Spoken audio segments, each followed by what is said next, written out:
Je vais galérer en drift. Je ne sais même pas si je vais drifter dans cette vidéo du coup.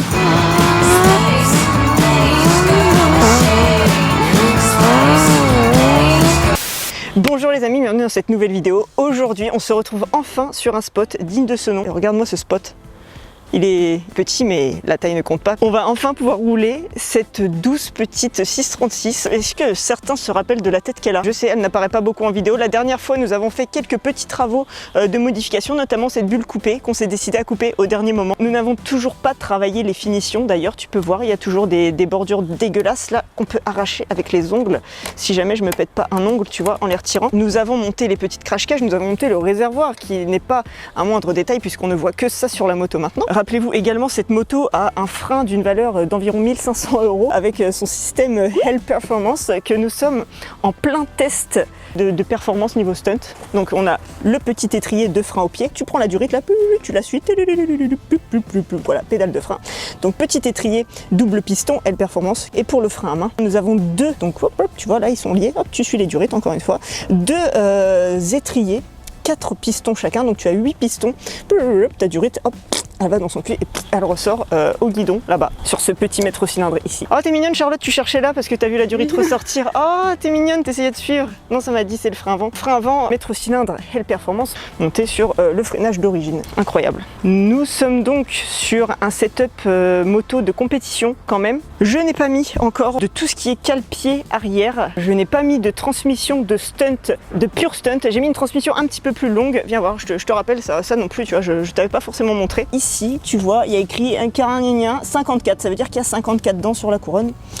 C'est un petit peu plus long. Sur du stunt, on est sur du 60, donc quelque chose de très gros, qui a beaucoup de couple, qui ne roule pas vite, genre en fond de 6 à 30 km/h, tu te fais doubler par des moutons qui marchent. Mais c'est très efficace pour les tricks très techniques, pour la reprise en drift, pour tu te régales en fait sur un petit spot. Donc là, ça veut dire que la moto va rouler plus vite. Je vais un peu plus galérer en circle, j'ai moins de couple, donc il faut que j'arrive plus vite aussi, mon drift va être plus vite. Je vais galérer en drift. Je ne sais même pas si je vais drifter dans cette vidéo du coup. On a une chance d'avoir un truc potable en drift, c'est que je gonfle le pneu arrière. Là, il est d'origine, j'ai jamais rien touché sur la moto. En fait, c'est une préparation complète de la flemme, tu vois. C'est genre, elle a des belles pièces, mais on n'a pas pris le temps de vraiment s'en occuper parce qu'on l'a pas vraiment roulé. Monoplatine reculée, pas serrée, évidemment, parce que j'ai encore fait ça comme un pied. Rappelez-vous, dans une story Instagram, j'ai cassé mon cale-pied de 636 2015, ma 636 full stunt, et ma 636 2020 a servi de donneuse d'organes. Comme dit Charlotte, quand tu suis les lois de l'univers, plus tu donnes, plus tu reçois. Donc j'ai offert un petit cale-pied, j'en ai reçu une platine reculée, incroyable. Mais nous n'avions pas le matériel nécessaire pour monter l'autre platine de l'autre côté. Cela dit, j'aurais pas dit ça, personne n'aurait remarqué. C'est parce que je suis en train de vous le dire que là, vous allez le voir. On a trouvé ce spot au hasard parce qu'on était sur la route, là on revient du Access Festival, un truc de motard de Indian Moto, et on pensait être tranquille sur ce spot, on s'est dit ouais trop bien, il n'y a personne ici. Et là, je vois ça arriver.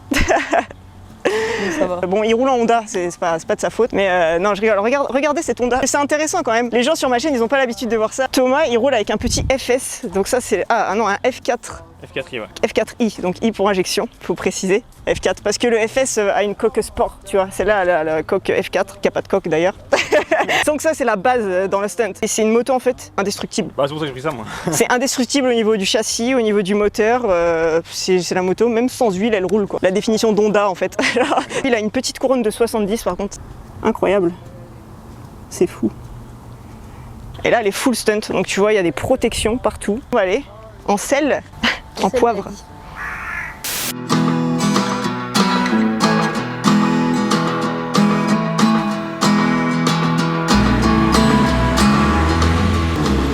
Les amis, profitez de mes cheveux parce que c'est une des dernières fois où vous allez les voir. This is such a pain in the ass. Quand on a fait le réservoir là, je crois avoir insisté sur l'importance de la résine dans le réservoir pour justement éviter que des particules issues de la soudure qui a été ajoutée à ce réservoir viennent boucher, entraver ton filtre à essence.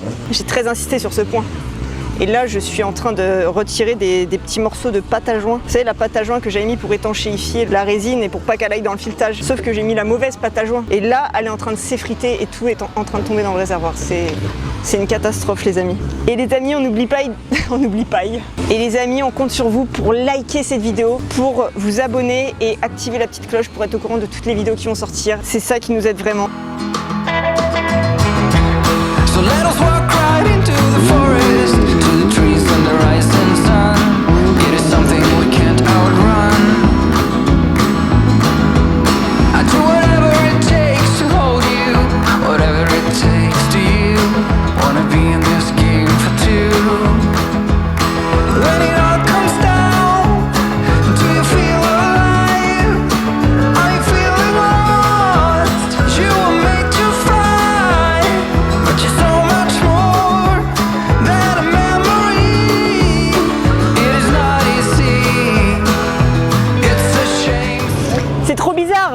en train de me battre en circle. Ça doit se voir sur les vidéos, je suis vraiment en train de me battre. La moto, j'arrive pas à être tranquille. Genre, je peux pas faire un demi-tour sans prendre l'embrayage. Autant moi, je suis une meuf qui break. C'est-à-dire que en temps normal, avec n'importe quelle machine, j'ai tendance à prendre l'embrayage tout le temps. C'est un défaut que je reprends en cross, que je reprends en piste. C'est que je peux pas m'empêcher de garder un doigt là, comme ça, et de faire ça pendant que je roule. Et que ça m'aide à contrôler. En drift, c'est mortel. J'adore. Pourtant, j'ai un donc c'est ça qui est encore plus mortel. Le grip de Sparking, il est abusé, ça grippe mais vénère. Et, je suis contente d'arriver à drifter, mais je sens que je suis vraiment à la limite. Lui mettre 3 barres, ce serait quand même pas de trop. Mais franchement, pour le kiff, je vais rester à 2 barres 5 pour voir vraiment jusqu'où je peux l'emmener en drift. Et l'avantage du 2 barres 5, c'est que par exemple en ligne droite, eh ben, ça m'aide grave. Pour le kiff, j'ai envie de rouler avec un truc sauvage, tu vois. Et je suis sûre, là je suis en train d'imaginer les petits réels, les petits TikTok qu'on va pouvoir faire avec Charlotte. Ça va être sauvage là avec la moto, tu vas voir la vitesse que ça va prendre, la vitesse que ça va planter en stoppie, et c'est ça qui va être trop bon quoi.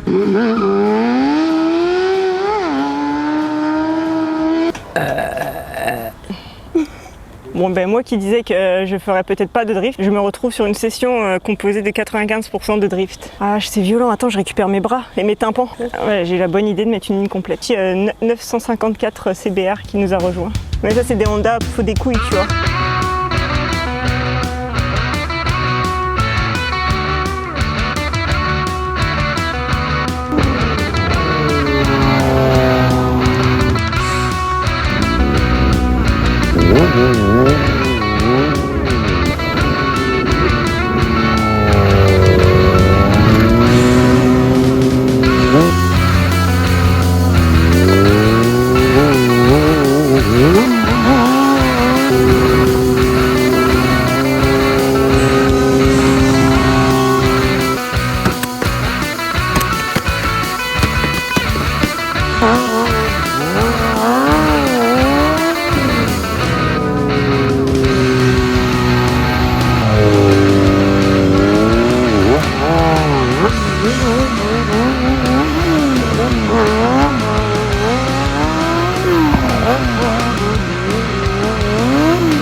Bon les amis, c'est tout pour cette vidéo, j'espère que ça vous aura plu. Je sais pas en fait ce que je vais faire avec cette moto. Est-ce que vraiment je mets plus de pièces, genre stunt, genre une couronne, des cale-pieds arrière, et là on se retrouve avec une vraie moto de spot, ou est-ce que je la laisse sauvage comme elle est là, parce que c'est cool aussi à rouler. Putain la vache, ça marche. C'est un petit monstre quoi, c'est ouf. Il y a un autre avantage d'avoir le pneu pas trop gonflé, c'est genre je sais pas si t'as vu, mais des fois genre je mets de l'angle juste en tournant normal, tu vois, genre je mets de l'angle et je remets gaz.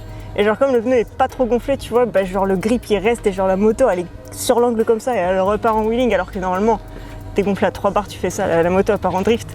Et ben ça c'est ça faut que je le laisse aussi quoi. Genre en fait faut que la moto elle reste comme ça quoi. Je crois que je suis pas difficile en fait en moto. C'est peut-être pour ça que j'ai du mal à me décider sur les préparations, sur ce que je veux. Parce que en fait la moto dès que je l'essaye, même ses défauts, j'arrive à m'adapter et je kiffe quand même. En tout cas c'était sympa de voir ce que cette petite moto elle était capable au stade où elle en est. On va bien s'amuser avec. Hein. C'est tentant de remettre une plaque d'immatriculation et de rouler sur route avec ça, mais il faut pas. Il faut la laisser comme ça et il faut jamais emprunter la voie publique avec. On remettra ça prochainement. Merci aux petits stunters locaux de nous avoir accueillis. Les amis, j'espère que cette vidéo vous aura plu, autant que cette session m'a plu. Et je vous dis à très vite dans la prochaine vidéo. Prenez soin de vous. Bye.